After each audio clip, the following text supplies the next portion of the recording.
right. Edie Chapman, Where's the Buzz?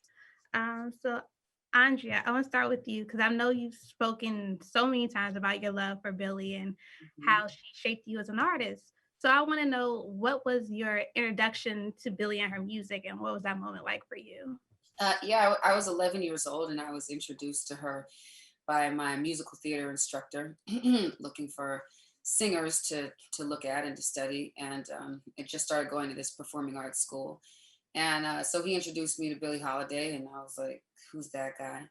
But then I like listened, and and I heard a song called Sugar, and I heard a song called Strange Fruit. As you know, and um, and I just remember thinking in that moment, I was first of all confused by her voice because it was not Whitney, it was not Aretha, it was not, Gladys Knight. It wasn't, these sort of great singers that I was used to listening to and hearing. Um, but I was like transfixed. And so it really changed what my idea of what a great singer was. And it gave me the confidence to really own my own. I haven't told him about this gardener. Hold on.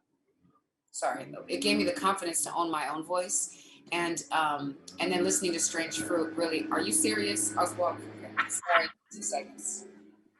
Josh, sorry, can we give her two extra little minutes or something like that, please, y'all? Yes. Hey, Would you like me to put her in the waiting room while you adjust? Yeah, please. I'm so hey. sorry. This is crazy. That's too loud. Edie can bring you right back in. No, I remember it. And I remember where I was at, where I was saying that song helped me to own my voice, and to be, just proud of what I have to contribute. And then Strange Fruit really sort of prostrated me and gave me a moment of just pause and reflection, even though I didn't fully understand what she was singing about. And so it just made me realize I want to own my voice, and I want to, whatever it is that I do, I want it to stop people in their tracks like that. I want it to make them think. I want them to have a moment of peace when they consume whatever it is that I'm working on or creating. Lee, thank you for creating this beautiful work of art. And what I want to know is, well, we know that Black people need to be able to tell their stories, and we don't really have that opportunity. So, what do you think really needs to realistically needs to happen for more Black rising directors to be able to tell our own stories, or stories that are just in our head? Get out and do them. Mm. Stop complaining about the system. Get out and do them. So many people complain and just say, "Oh, the studios aren't helping me," and I've never depended on them to help me. I got out and I did it. So get off your ass, get up, Mhm. and make it happen. Mm. Okay, and I also feel that, and it happened like in the movie when she's first going to court, and how I guess it was someone from the NAACP that was telling her like she should be a better role model. Why is it that we sometimes hold our Black leaders up to this Oh, I love you for this question. Yes, I do. Impossible I love you. standard. Thank Say you. it. Say impossible, perfect, standard. fallible standard? Like, You know why? Because we expect so much from our people, and I think that um, once the spotlight is on us, we forget that we're human. We're all human. And I think that that's what's so beautiful about Billie. She was complicated, she was flawed, but she was a leader. She was a hero. She's my hero. And I just think that, even though she was celebrated around the world and she was the Beyonce of that generation, you know, um, Black people still want you to be perfect.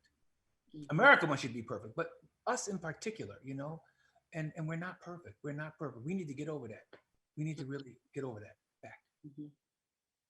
and I had the second part to that question was, why do we sometimes allow other people to tarnish our Black leaders' legacy? Let's say they did like one small, minute thing. Like, why do we allow other people to write off like what all the amazing stuff they've done and not fight for it?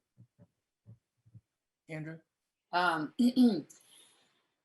I think it's just this need to protect our leaders, our need to protect our Blackness, our need or our belief that this is the way to protect it, which I 100% disagree with. You know what I mean? I think that it's sort of this need to separate ourselves from anything that's like, oh, well, they did a negative thing. They don't represent us. They do represent us. You know what I mean? There is there are so many colors and so many dynamics and so many different facets.